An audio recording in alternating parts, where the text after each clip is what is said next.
when you go start talking to these banks, like expect to get rejected, like you will. So don't just go to one, get rejected and feel like I'm done, I can't do it. Quality is massive. Like people can spot that today because so many more people are educated on styles and trends and HGTV and Selling Sunset and all those cool shows, right? Like they don't really show, most of the time, how flipping works. They just show you the finished product, right? They show you when it's done, but people care about that and they can spot pretty easily. So I was 19 or 20 years old when I bought my first property.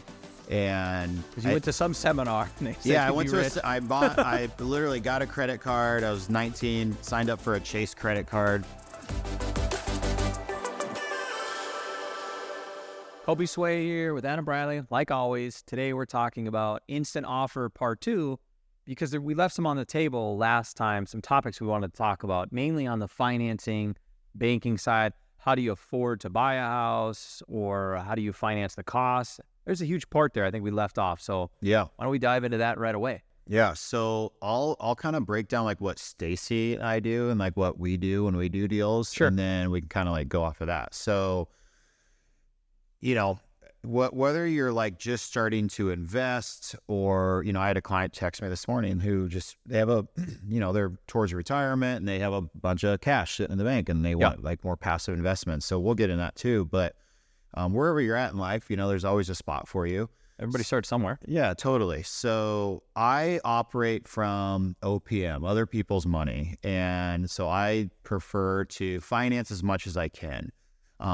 Little bit riskier side. So I don't go tell everyone to go do that, but it's just how we like to operate because I feel like I can do more with that cash and saving as much of my own cash and then expanding it and growing it exponentially. Well, and if you only have, let's say, $50,000 cash, but you can borrow $400,000, right? You can obviously do a lot more with $400,000 versus $50,000 cash. Yeah, 100%. So again, you really got to figure out your risk tolerance too. So I definitely don't advise everyone to do it. So when you first start out, you got to figure out like what do you want to do? Do you want to wholesale? Do you want to flip? Do you want to wholesale? Do you want to have as a rental? And if you ask Stacy, she's not a fan of rentals at all. Well, I like to take a couple of them and keep them in our rental portfolio. Now what makes that difficult in today's world is where interest rates are at. So how we get our financing is, now when we first started, we went to probably 7, maybe 9 different banks. Now this was however many years ago when we wanted 6 or 7, right? At this point, or probably longer than that. And where we wanted to do this, and we got declined quite a bit. And then finally we got 3 banks that said, okay, we believe in you. Now we weren't just doing real estate investments then, we were doing like business investments as well. So they were a little bit riskier. But, fast forward, they all panned out and everything worked good. But we really honed in on one bank, and I'm not going to go into who, because again, you guys I would just encourage you, whoever. Create relationships. Yeah, it's all about creating relationships. And we went with the small town bank, and we went to them. And when you first start out, you got to build your reputation with them. You got to build that they know and they trust that you can perform, basically. Now, they are going to look at your income, your net worth. Like, they're going to look at all these financials to make sure, okay, if we're going to lend these guys money, are they going to be credit worthy? They got to pay us back. Yeah. Because a lot of times what it is they're just in-house loans. So they're not going to the secondary market. They hold these in-house. Now, when you do that, you are generally paying a premium in your rate. So if your normal house rate today is, say, 6%, now they might be 6.5%, they might be 7%. I don't know exactly where they're at today. Say 6 for now. We're generally going to pay 7.5% to 8% on that investment property. Roughly a 1.5% to 2% more. Yes. And it's an in-house loan. So they're making their money on that rate, right? And then they charge a pretty low loan origination fee. It's like $750. But again, that can vary too. Every bank is going to be different, but we do this a lot with them. So I feel like they give us a good deal on that.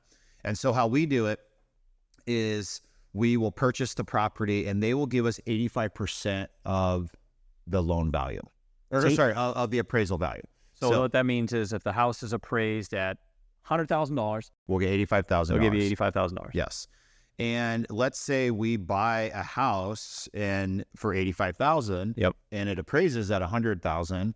We're able to pretty much get 100% financing on that. And generally, we are doing that on our flips. These are homes that we are going to go into the property, and on average, we're probably spending $50,000 on these properties, and then that does come from our cash. I was just going to say that. It doesn't come from the loan. It comes from cash from you. Yes. Now, there are plenty of loan programs out there. There's local lenders in our town, and then we'll get into hard money lending too.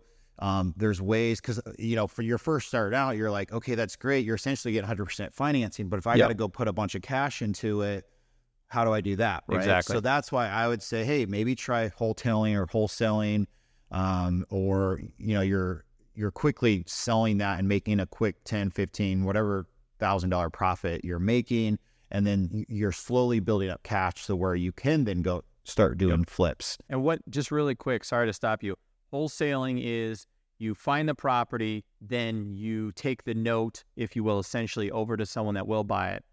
You're basically assigning the contract. And I'm not actually even that great with the terminology. Versus wholetailing. Yeah, because my understanding with wholetailing has always been you buy it, you close on it, and now you do whatever you want with it. Okay. So we have bought properties, and let's say Stacy has 8 projects going at the same time, and we bought it, we've closed on it, and we're like, gosh, does this one really fit in our model right now? Yep. Do we have time for it? How long is it going to sit? Just like that, we might just go quickly try to sell that and make a quick $10,000, $15,000. Got it. But it's actually under your name. That's the difference between wholesale and wholesale. Yeah, with wholesaling, it has always been you get it under contract, and you have the right to then go essentially assign that contract to someone else before you even close on it. Exactly. So it's almost like, and there's a lot of laws changed around that too, because my understanding is wholesalers are now going to have their real estate license. Yep, it is required. You have to have a real estate license. You can't do that unless you're licensed anymore. Yeah, and is that fully into effect? Yep. Okay, so and that's what and we don't do it, so I'm not as super well versed in it, but that is a great thing for you guys to look into, to just see like, okay, is this something where I don't have to put my funds into it? You're just identifying the property, getting under contract, and then you're going and finding another investor to purchase it. Yep. We've bought properties from wholesalers. Totally. And because there was still enough in there for them to make their fee. Yep. And then for us to then go make our profit from flipping it. And from my understanding, most wholesalers around here will make like their wholesale fee is like $10,000 to $15,000. And you might see $20,000. Sure. But I really think it's like 10 to 15. So as a licensed real estate agent, I always care about my reputation in that world more than anything else. So that's where we never went into it, because, if we could go really sell it for that much more, we would just tell the client like, hey, let's just list it and we'll make you that extra money. And then we just charge our commission. Yeah. Is essentially the route we take them, versus us just quickly turn around and sell it. So we don't do that. We don't even do a lot of wholesaling. Okay. A lot. It's pretty rare for us. Normally we're keeping it as a rental, or it's going into back on the market. Yeah, we're flipping it. Yep. And we're putting that cash into it. So let's just keep it super simple. Yeah, so let's just keep it flip model, where you're like, okay, well, how do I get this cash to okay, I'm able to get a bank that can get creative with me and work with that whole appraisal versus what I'm buying it for, and I don't have to put down a large sum of money. Now, normally you get 20-25% down. Yeah, and when you first start out, you might just have to go put that money down. So let's just say you get a bank and you got to build this reputation with them, and you need this money down. So now you need the money down, and you need cash into the project. There are plenty of hard money lenders in our marketplace. I feel. You could even talk to the bank about getting a secondary or like unsecured, or maybe you get a HELOC on your own home. Because there are construction loans that you can take out. Yeah. Right. And it's an even higher rate typically. And sometimes you're talking even more collateral or different collateral or a cosigner, right? Like sometimes people will sign over the deed to their car, or they'll need like maybe their father to sign something for their house. Yeah. There are creative ways to do it. Yeah. And if you went, like, if you get, so that secondary loan essentially, so let's just say you get a hard money lender to give you the money for essentially the down payment and cash going into the project. you're going to pay probably, I think Nebraska, the most you can charge as a hard money lender is like 16%. In our market, it might be 15%. Yeah. So you might pay 12 to 14%, and maybe you're paying 15% on that. So it's about double what kind of the standard rate is going. Yeah. Close to. Yeah. But again, that it's the whole idea is you're only keeping that loan for like 3 months, 4 months max. And so it's, when you really look at it, it's really not that huge of a cost. No. But it's a way for you to get that. They also charge points up front.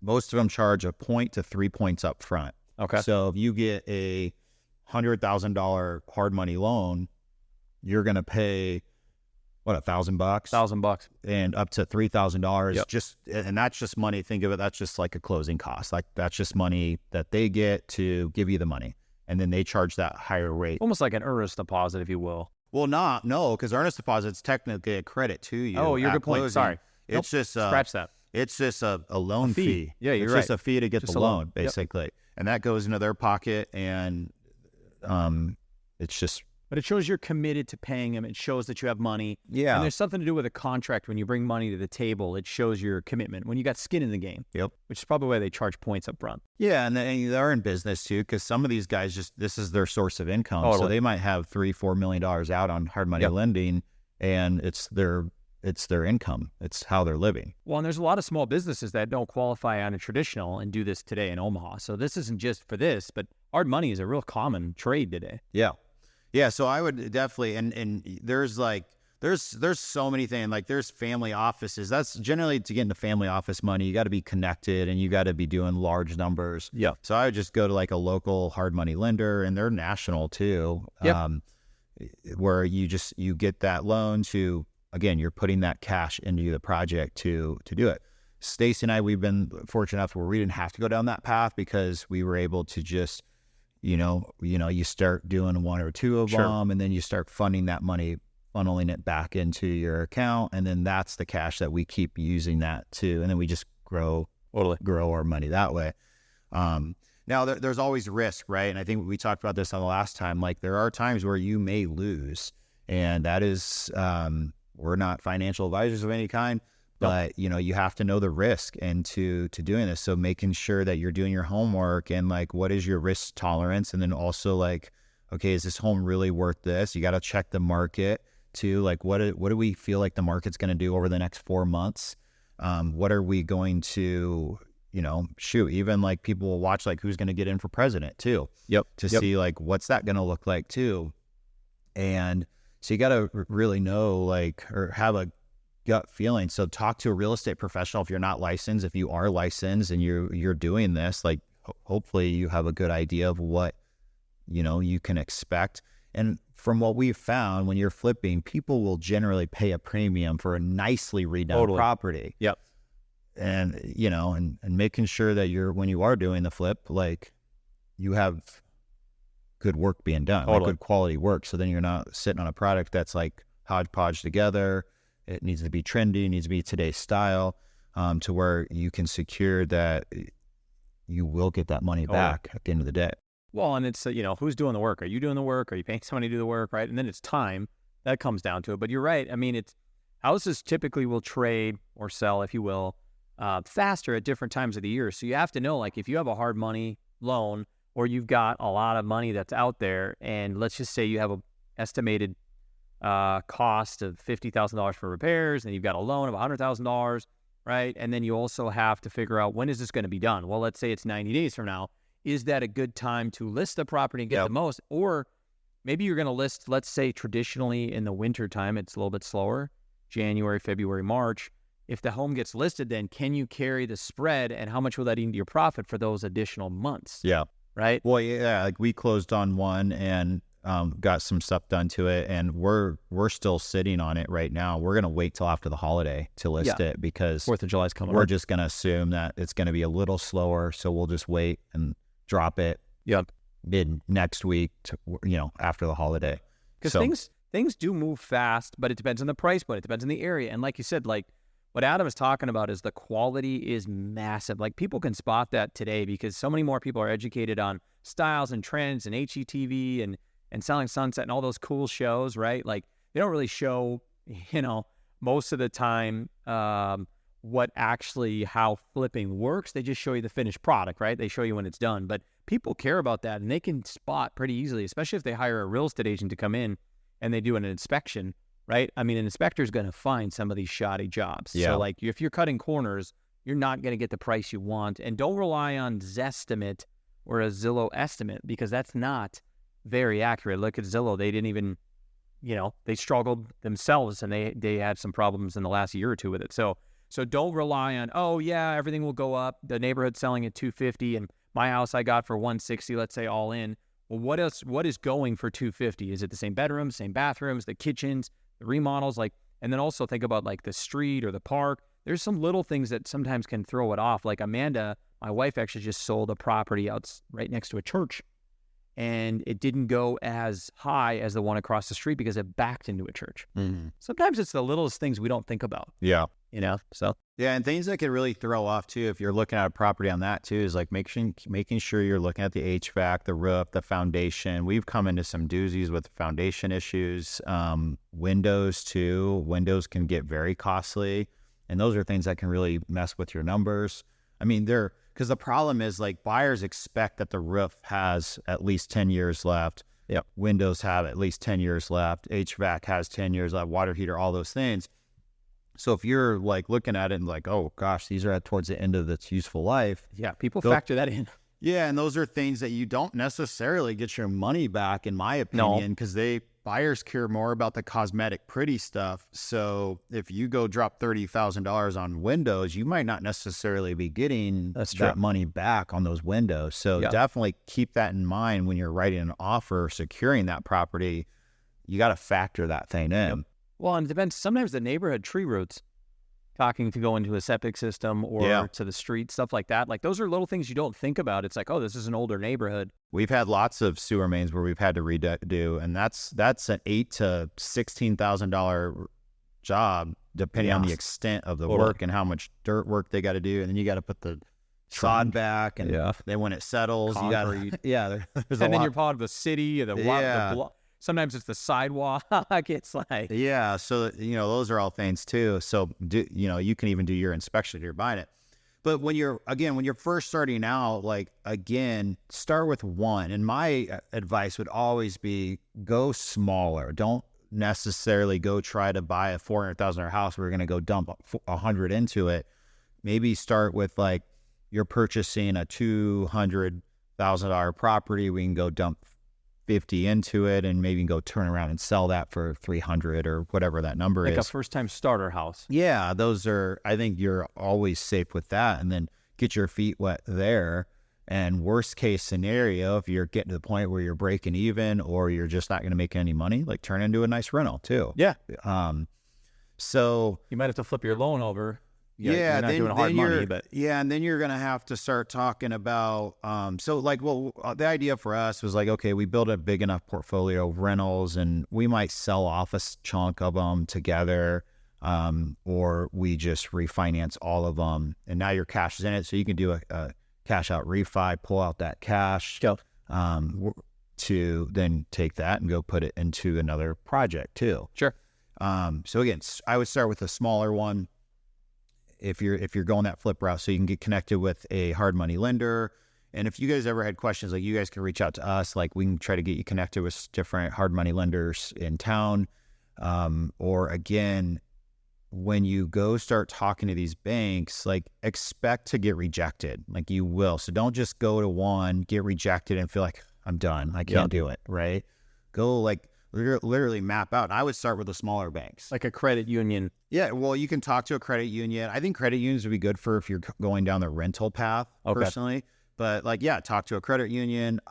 We focused on the smaller, like small town banks, the smaller banks, to where that's where we spent most of our attention. Got it. And we went them, and it was the small town banks that were initially the ones that said yes to us. Oh, and then if you do enough of these, you build this nice portfolio of like, hey, here's our track record. Here's everything you did. It's pretty easy to then go to another bank if you want to expand to say, hey, here's everything we did. What can you do for us? And start negotiating. I mean, there's situations where you can like push all of your loan payments interest payments off. So most of ours too are interest only payments. Never paying it into the principal. Yeah, but that's on our flips too. And so again, you can negotiate with them like, hey, we don't want to make payments for 6 months. So all that interest gets added onto the loan. So you got to process that too. Yeah. So it's you literally negotiate. I'm not saying they're going to say yes, but these are all conversations you can have with them to see if they're willing to do that. So instead of making, like, let's just say a $580 payment, you might only be making a $125 payment because it's interest only. There's no principal in there. Well, yeah, and it's more than that. But keep in mind, when you first get a loan, generally, if you are doing principal and interest too, like you're mostly paying interest for the first, 7 years? Yeah. It's pretty heavy on the interest side.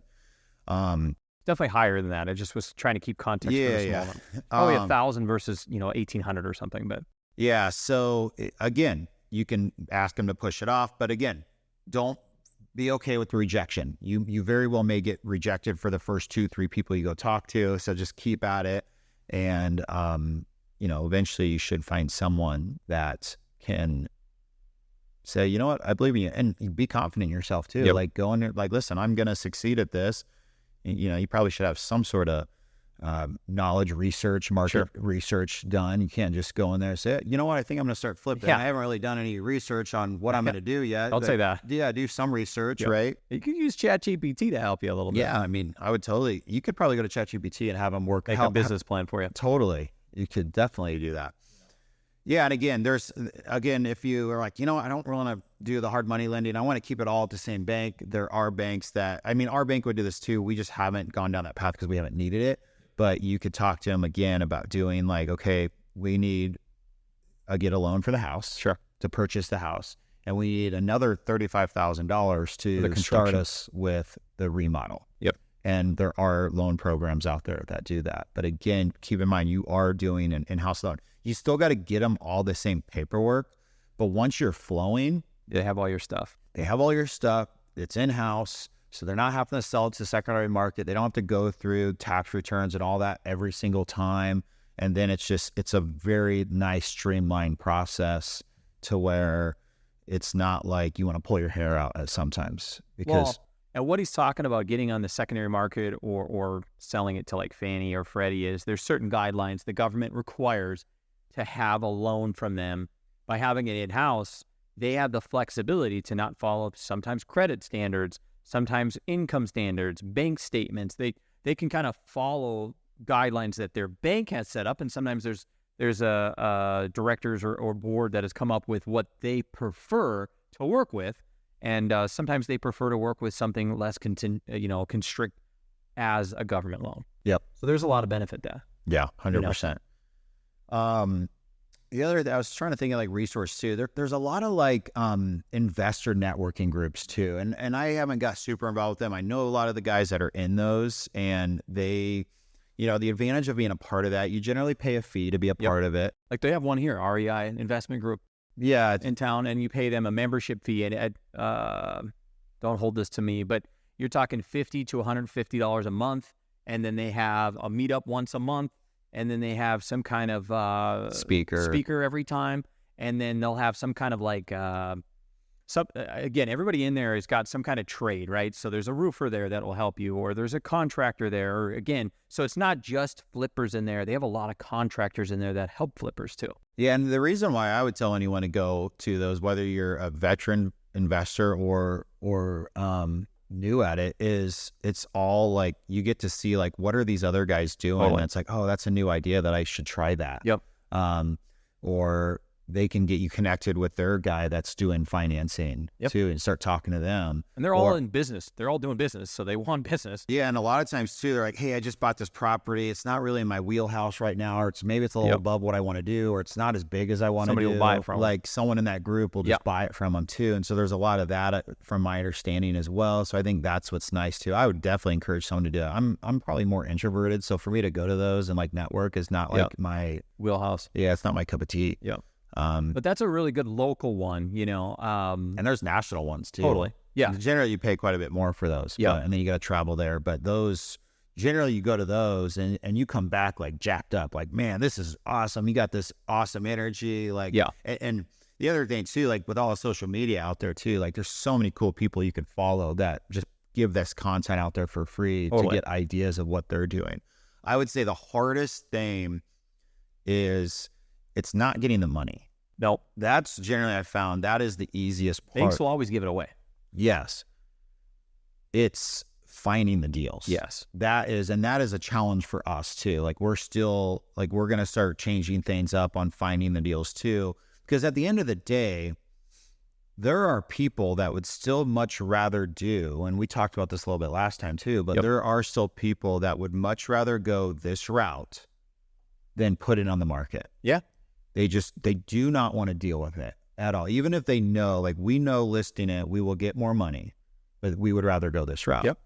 And the other thing too is the market has slowed. Yeah. It sounds like we had a really busy week from sales from the team. Yep. But overall, if you look at the data, the city has slowed down quite a bit. Yeah. And we're talking Omaha, Lincoln, Council Bluffs. Yeah. I mean, I was looking at Millard and there was 140% increase in listings, and the market across the board is down like 20 to 30%, depending on, maybe, Gretna, all these areas, like they do have different, the percentage of down. Doesn't mean the home prices are necessarily going down, but that could be a trend where, okay, if home prices keep if home sales keep slowing down, ultimately for the super motivated sellers, they might end up just having to drop the price to get it sold, because some people need to get out in weeks. Yeah. So, that's things that you got to analyze when you're buying it. Yep. But also that also goes to some folks are like, you know what, we see it's out there. Like you see a lot of stuff in the media too. Home price or market slowing down, it's cooling off. So they might just say, you know what, if I can sell it to you and take a little bit of a haircut, you're taking this project on, then have fun. Good luck to you.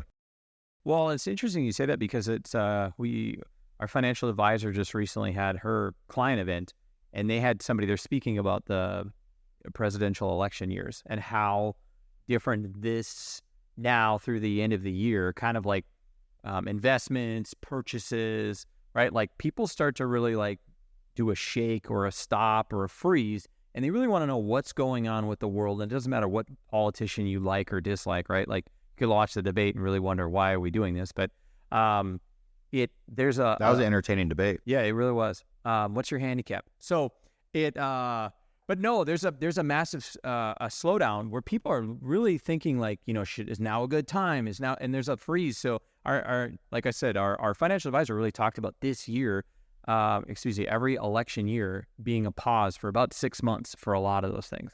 Yep. So yeah, it's definitely going to be interesting for sure. Things didn't happen the way I think a lot of us thought it was going to happen, especially with interest rates. Yep. I think. So with rates though too, rates are high, so it's painfully high, right?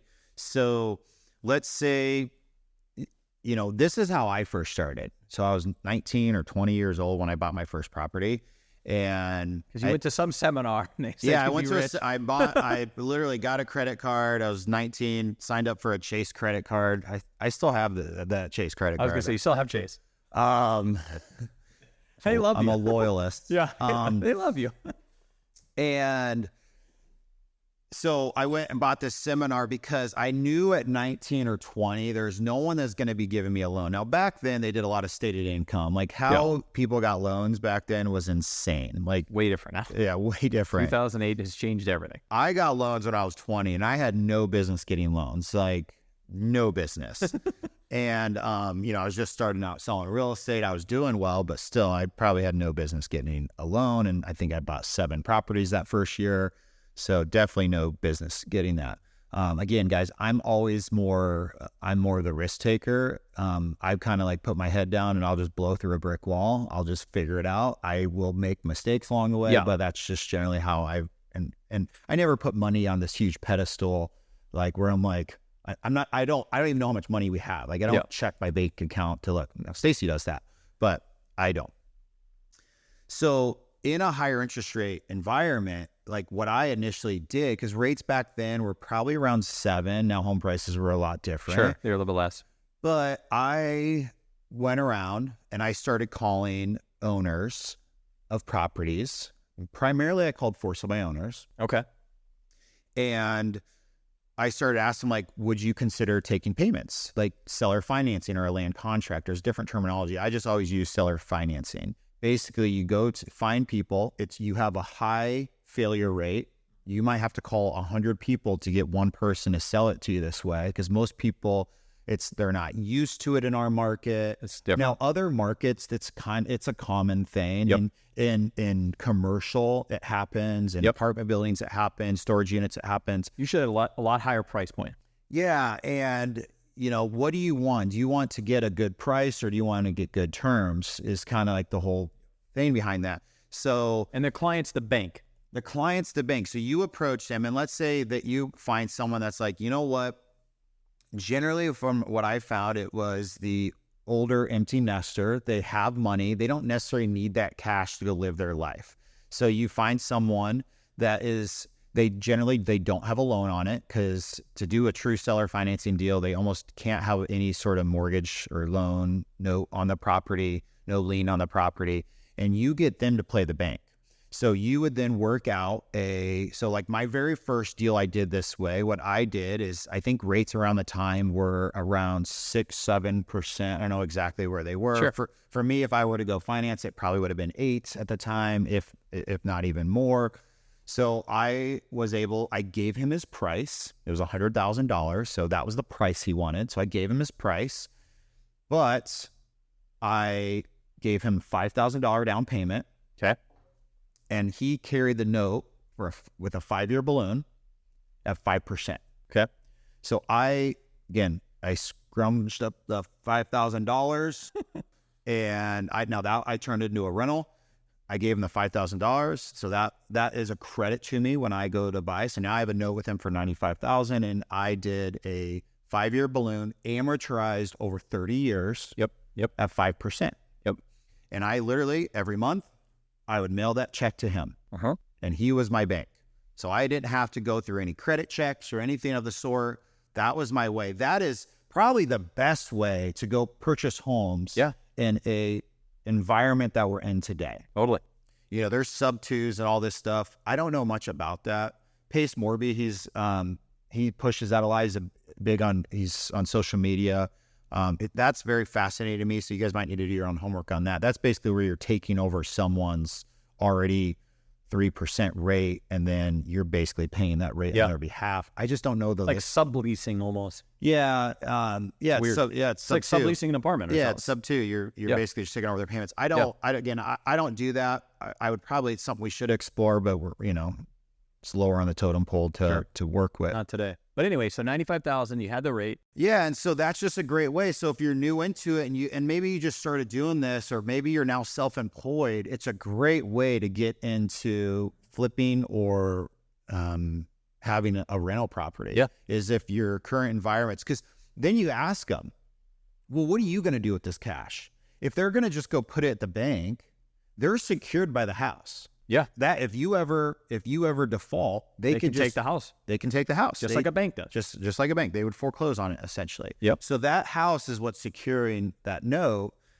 And so he got his 5%. Well, if he would have put it in the bank at the time, he might have gotten like 4%. So in his mind, he's like, I'm getting an extra %. Yep. And I was young and hungry, and I sold it. Yep. Right. I said, listen, I'm going to perform, and you will get your check from me every single month. And he did. Yep. And I delivered. And so to fast forward, as I was approaching that 5-year mark, all I did at that time, you can either elect, what's this house worth? Is it worth $150,000 now? You know what? I'm going to put it on the market, whatever it's worth. You put it on the market, you can sell it, and then you pay him off. He's done. You have your profit. He's paid off on the loan, and boom, you're done. Or you go to a bank and say, okay, now I have a loan. I have a loan balance of $87,000, whatever that is. I don't know what the math was at the time. And this property's worth $120,000. And I've owned it. Can you essentially pay him off? Yeah, and then I'll pay you. Yeah, you're getting a new loan with this new bank. Too. Then they pay him off, and then now you have this new loan with the bank. Maybe you keep your loan still at the $87,000, and you just have that much equity, and that's counted as your down payment.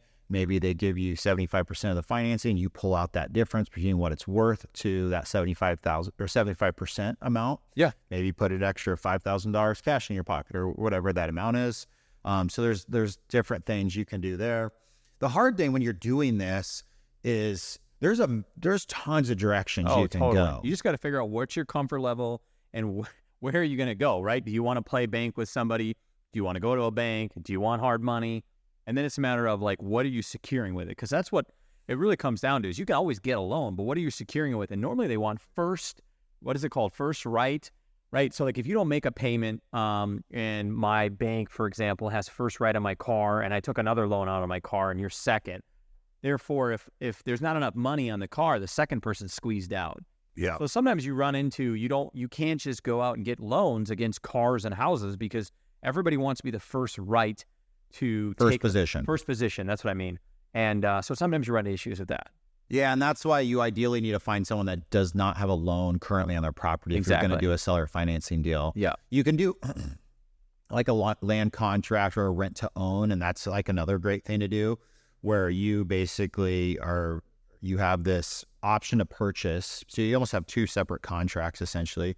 You have an option to purchase it. Yep. And there are times where there is option money. You got to give them money for that option to purchase. Maybe that's $500. Maybe that's $10,000. It's whatever you negotiate. And then you have a rental contract essentially. Yep. And in that rental contract, you have the ability to sublease it. So you have a agreement purchase contract. Now you can do that option purchase agreement. You can identify the price today of what you're going to be buying them out for, whether that's in a year from now, 2 years from now, 5 years from now, 10 years from now, whatever. Or you can say, hey, we're going to have 2 appraisals done and I'm going to buy it for 10% below the average of those 2 or the 3. Now you got to pay for those appraisals. Yep. Or you will basically you're going to reevaluate what that purchase contract is going to be in the future. Yeah. So you can do it a couple of different ways that way. And then again, you have a rental agreement in place where you have the right to sublease it. Or maybe you put in there like, hey, I'm going to repair this property. And then I have the right to basically assign this house over to someone else. Yeah. And then they're buying it. And whatever that difference is your profit. Yep. Essentially. Now that's where you got to dive into that whole wholesaling law too. Yeah. Because that would almost... You'd want to double check with that. Yeah, for sure. And that's why always having a good real estate attorney is a good thing to have too. Because they're always up with the laws and they change all the time. Like Iowa just changed the law. You just started today. So that affects real estate agents, right? So there's a lot. The other thing to think about too is, again, this is also something that you could do is you could buy a duplex, right? Live in one part of it, rent the other, right? Yeah. Also help. Another thing is there's a lot of good companies out there where you can buy a fourplex and live in one of the fourplexes and use the rental income to get the loan. So there are some things out there that loan companies do have the ability, or banks that have the ability to count. But again, first-time home buyer assistance, there's laws there. You can't just say, I'm buying it, I'm going to live there, and you're not. So you might have to live there, the first 2 years, or you might have to live in 50% of it.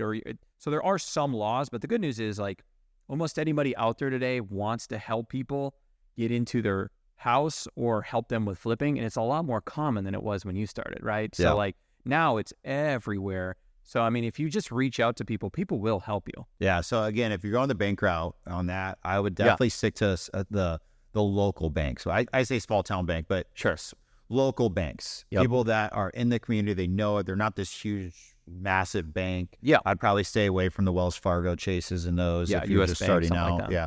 I would stick to the local banks. And I think you would have a good shot of, if you go to enough of them, of getting a yes too. Well, and the other not being shut down with the rejection. Totally. Well, and the other good news is like you could start with a local bank, and then you could try, like you said, calling a for sale by owner. You could try a few different things and see what works, because every time frame is different, every client is different, and everybody has the changing times. Doesn't mean that it's not going to work tomorrow. It just wasn't working last year. Yeah. So, well, and for me, like Stacy and I know without a doubt we could have gone to another bank, probably have gotten better rates, Totally. better fees with the amount of business we're doing. But again, we're like these loyalists, and we love our banking relationship, and he's just a cool dude. Like, and so that's just what we've done. And you know, it's like, hey, we're gonna scratch your back, you're scratching our backs. You've helped us out in the beginning, so we're committed with our banker, basically. Yeah. But yeah, there's tons. You know, building up enough of these up, you can easily go and sell this to someone else. I mean, there's actually a lot of different loan programs out there for there is. There's a ton. I was surprised myself when I was asking our mortgage company, and they were running financing for somebody that was buying a fourplex, and they were counting apartment rent.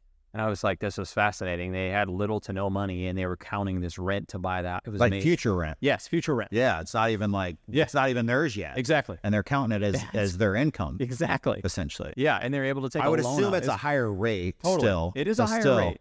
It is a higher rate, but at the end of the day, I mean, you do the math and you start, you know, like, hey, I could buy a fourplex at 11%. I'm making this up at 11, and now I have the ability to own a fourplex. And they were like, I'll have 2 jobs. But at least in 3 years, and they did the math, in 3 years, they had the ability to pop out of the loan and then go buy another fourplex. And now they'd have 8 houses essentially, right? Or 8 spots. Yep. So there's a lot of things you have to figure out what path, what you want to do. But there's investment groups, there's national groups. Don't rely on like a TV show, right? Like they're only going to show the best, but there are risk. Yeah. So make sure you and your partner have the risk analysis. Because I know when my wife and I got together, Amanda, she was 0 risk, and I was like, let's just burn the house down and start over. And now we found something in the middle, but you know, because Stacy wasn't a big risk taker. No. Yeah, now she's a bigger risk taker than me now, I would say.